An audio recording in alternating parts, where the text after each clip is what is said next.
શાસ્ત્રોમાં આ આવી અલગ અલગ ચર્ચાઓ લખી છે. બસ આપણાથી સહજ રીતે જે થાય એને આપણે પોતાના ઉપર લઈ લેવી. ઘણી વખત એમ થાય કથામાં તો બહુ આટલું આટલું આટલું આટલું કરવાનું કહે છે, પણ એમાંથી એકેય ઘેરે જઈને હરામ જો યાદ રહ્યું હોય તો આટલું આટલું કરવાનું કે એમાંથી એકાદો તો પોઈન્ટ્સ યાદ રાખજો. આ 7 દિવસમાં એક મુદ્દો, ખાલી એક જ મુદ્દો, એક પોઈન્ટ્સ એટલો યાદ રહી જાય ને તો સફળતા. એક તો રહે જ ને કે બસ આમાંથી હું એક કરી શકું એમ છું, આ મારાથી થઈ શકે એમ છે, આ હું કરી આ જગતમાં આ જીવનને સાફલ્ય બનાવીશ. આવો ભાવ અંદરથી પ્રગટ થાય. શાસ્ત્રો ઘણું કહે છે પણ એમાંથી થોડું લેવાનું છે. થોડે મેં સે થોડા ભલા. બહુ જાજુ નહીં, થોડુંક પણ આવી જાય ને તો જીવન સફળ. સફળતા એને જ કહેવાય. એની મરજી વગર કાંઈ નથી થવાનું. એની કૃપાથી બધું થાય છે. બસ એ કૃપાનો સાગર છે, કરુણાના સાગર છે, દયાના સાગર છે, દીનબંધુ છે. એટલે કહે છે ભક્ત એમ કે પહેલા અમે દીન છીએ પછી તું બંધુ છો ને, પહેલા અમે કરુણાના છીએ પછી તું સાગર છો, પહેલા અમે છીએ પછી તું છો. સબરીએ કહ્યું પ્રભુ તમે છો તો અમે છીએ, અમે છીએ તો તમે છો. વાતે સાચી છે. વૈષ્ણવો ક્યારે હોય તો કે ઠાકોરજીની કૃપાથી. ઠાકોરજીની કૃપા ક્યારે બને? ત્યારે આપણામાં વૈષ્ણવતા આવી જાય.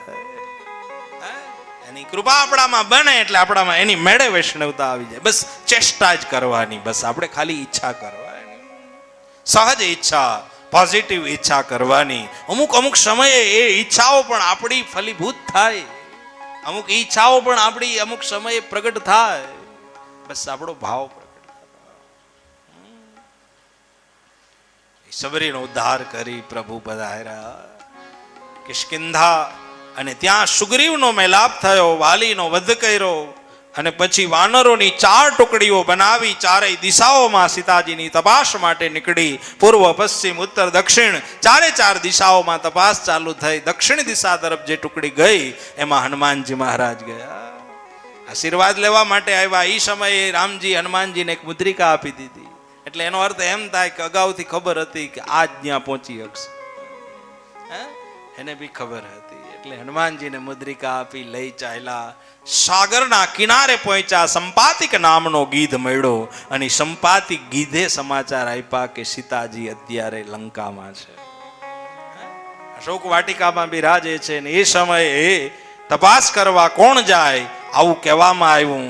તપાસ કોણ કરે, કોણ કરે? અંગદ કે હું જાઉં નહીં, જાંબવાન કે હું વૃદ્ધ થઈ ગયો. હનુમાનજી તો બેઠા હતા એક શિલા ઉપર, એ હનુમાનજીને કોઈ કહી ન શકે. એને બિરદાવવા માટે જાંબવાનજી એક ચોપાઈ બોલી છે, સ્વરૂપ જોઈ લીધું, બધું જોયું, અને પછી ત્યાં ગયા. માને મળ્યા, મુદ્રિકા આપી. મુદ્રિકા જોતા જ સીતાજી ઓળખી ગયા, આ રામની મુદ્રિકા. એટલે કહ્યું કે હા માં, હું રામનો તુચ્છ દાસ છું. એ સમયે સીતાજીએ લંકાની રચના બતાવી, વૃક્ષોને ઉખેડા, અને અવાજ આવ્યો. હનુમાનજીને કેદ કરીને લઈ ગયા. ઊંચા મંચ ઉપર રાવણ બેઠા છે, આ એનાથી ઊંચું મંચ કરીને બેઠા. 11માં રુદ્ર છે ને, પછી તો લંકા દહન કર્યું ની બધી આપણે વાત સાંભળી છે. સુખદેવજી કહે છે મહારાજ પ્રભુ સેતુબંધ બાંધી રામ, લખન અને સેનાઓ સાથે લંકામાં પધારે છે, અને એ સમયે યુદ્ધ થાય. રાવણ અને કુંભકર્ણ આદિ દૈત્યનો ઉદ્ધાર થાય.